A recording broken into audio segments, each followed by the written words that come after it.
am confident. I am competitive. I am ambitious.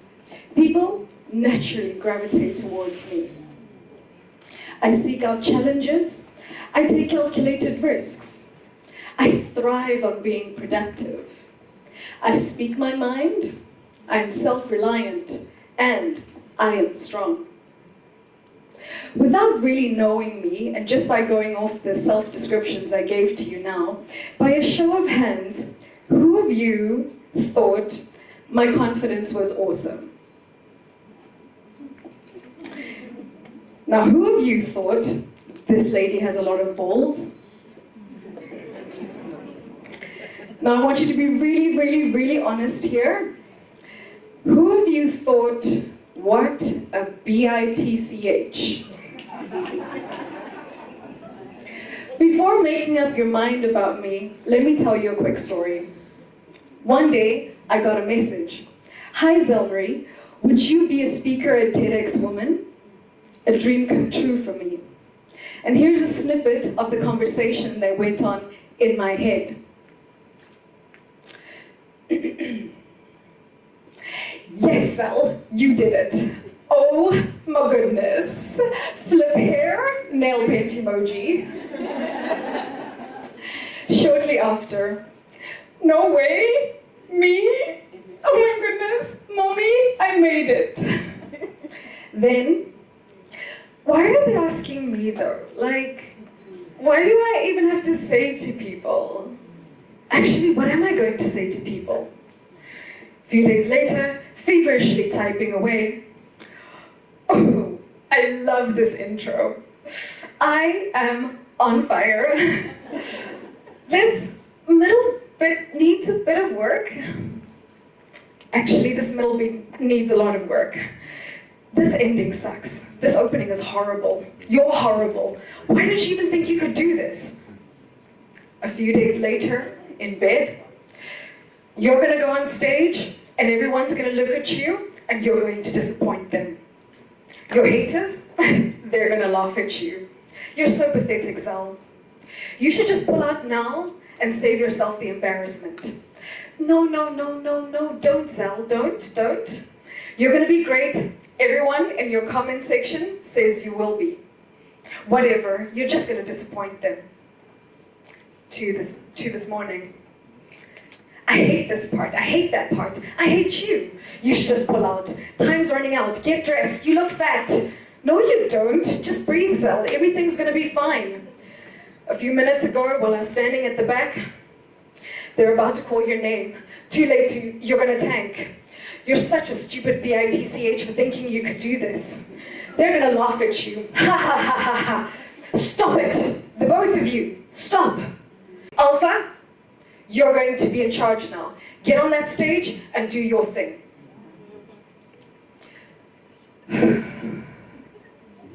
I am confident. I am competitive. I am ambitious. People naturally gravitate towards me. I seek out challenges. I take calculated risks. I thrive on being productive. I speak my mind. I am self-reliant, and I am strong. These conversations happen often in my head, and for the most part, people only see the latter, the alpha.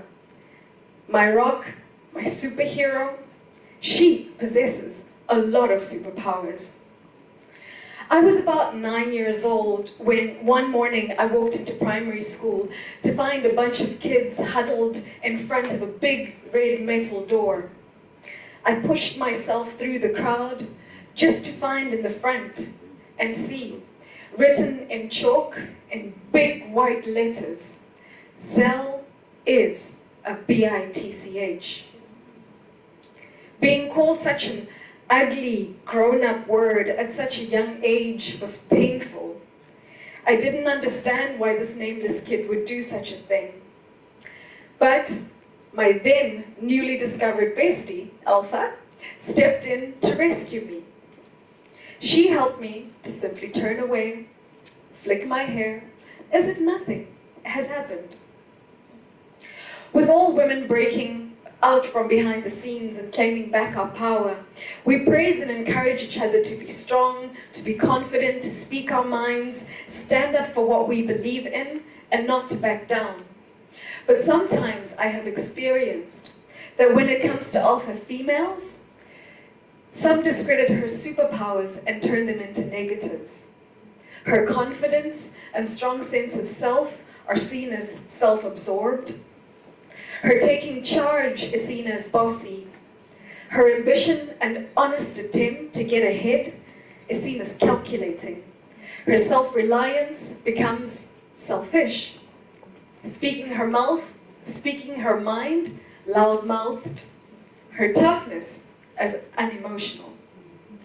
I'm here today to hopefully break that bias and give you a better picture of this amazing, complex creature. Her powers are super and has the potential to make and break, yes, simultaneously. In a 2009 study, it was concluded that alpha females come from nurturing environments that taught them that being female is a non-issue. Duh. And taught them to push boundaries. It was also concluded that alpha females are have very close bonds with their mothers in particular. My mom and I are more like best friends. Our close bond started when I was 9 years old. She is strict at times, funny for the most part, but her strength and courage is what I admire the most. As a mother herself, the alpha is protective and shows her children to be tough in a cruel world, teaching them grit and resilience, the latter now showing to be a big problem in the workplace, as 44% of Gen Zs opt to quit their jobs or give up on their dreams when the going gets a little too tough.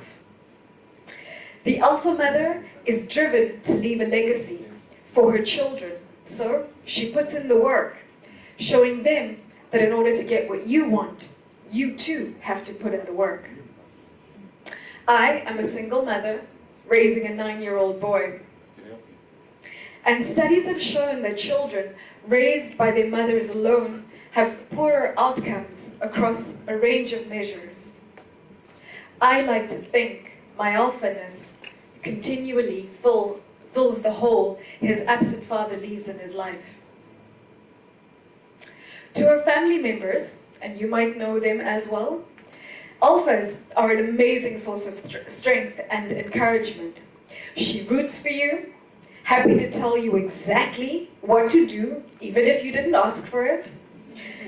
She'll take charge in times of crisis, and is most probably the one everyone in the family asks to tackle the tough conversations. How many of you keep saying to your friends, "We should get together," but never really do? If you put the alpha in charge of ladies' night, the group chat will be flooded with ideas, an itemized itinerary of everything that's going to happen, and afterwards, a post-event breakdown of how the night went and what we should do to improve on the next round. And for the single men, wondering what it is to date a female, she is fiery, looking to have intellectual conversations, and not afraid to tell you what she wants. Wink, wink.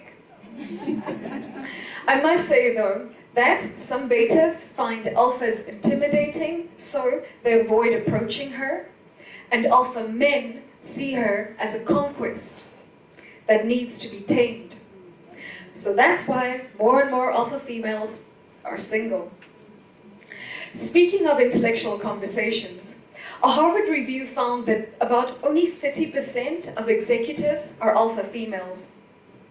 Don't worry, I'm not here to remind the 70% of male CEOs about the inequalities and imbalances in the workplace. I am sure they are well aware and agree that the system needs to change. But just in case my assumption is incorrect, let me break down some of the benefits of having an alpha female in your boys club.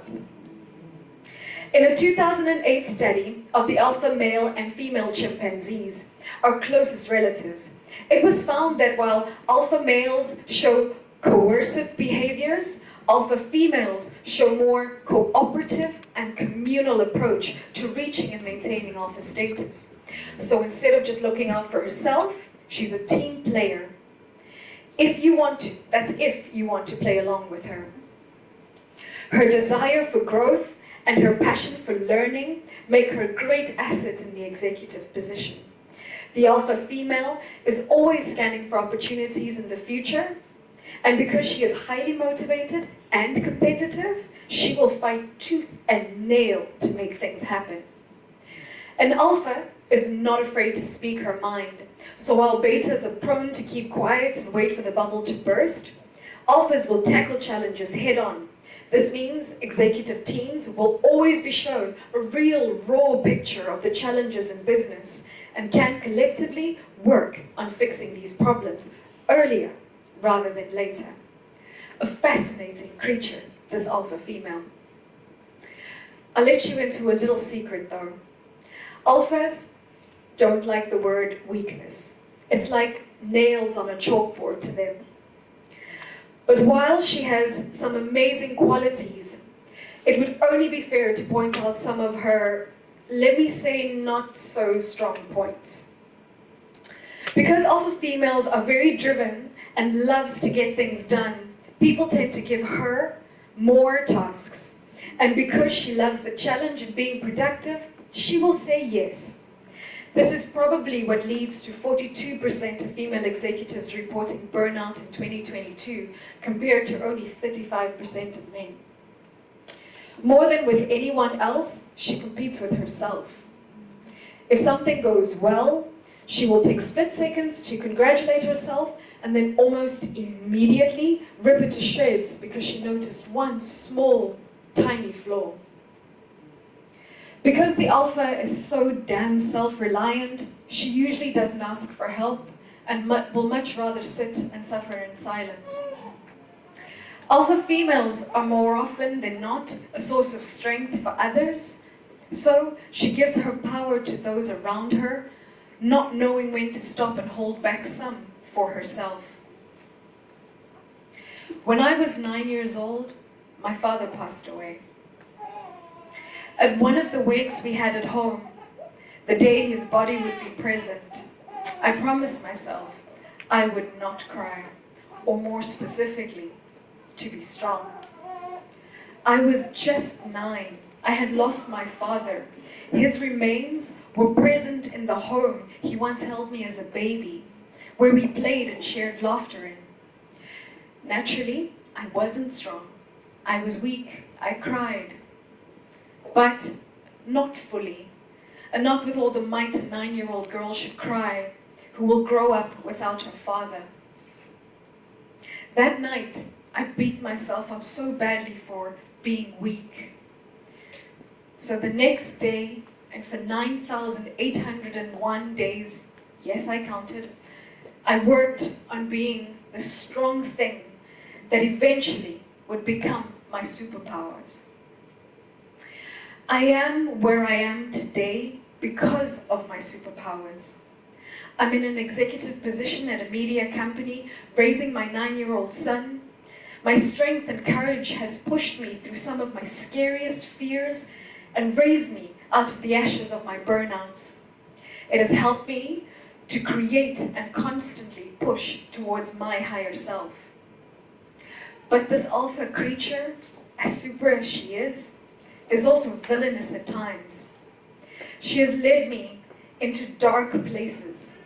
Her self-critique and constant pursuit of being the best is a painful journey of self-loathing and judgment and destructive behaviors.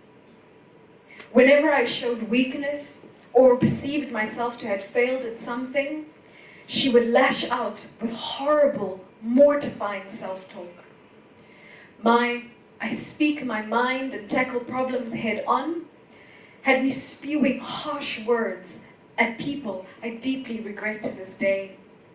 My need to win and drive had me ignore those around me, not meeting them where they are, causing frustration and conflict.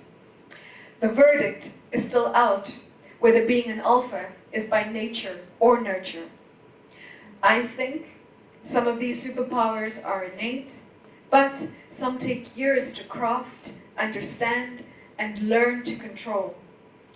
Every superhero knows that with great power comes great responsibility. So, I would like to offer my fellow alpha females some advice. Own your confidence, but feel free to be shy now and again.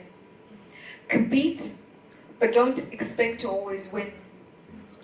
Be ambitious, just don't run up the ladder too quickly. Be mindful of the people that gravitate towards you. Not everyone has your interest at heart. Keep seeking out challenges. They just don't have to be so overwhelming. Be productive, but don't overwork yourself. Speak your mind at the right time. Some battles aren't worth the fight. Rely on yourself, but trust others. Your strength comes from vulnerability. And please take charge of your inner critic, because she is really the BITCH. Thank you.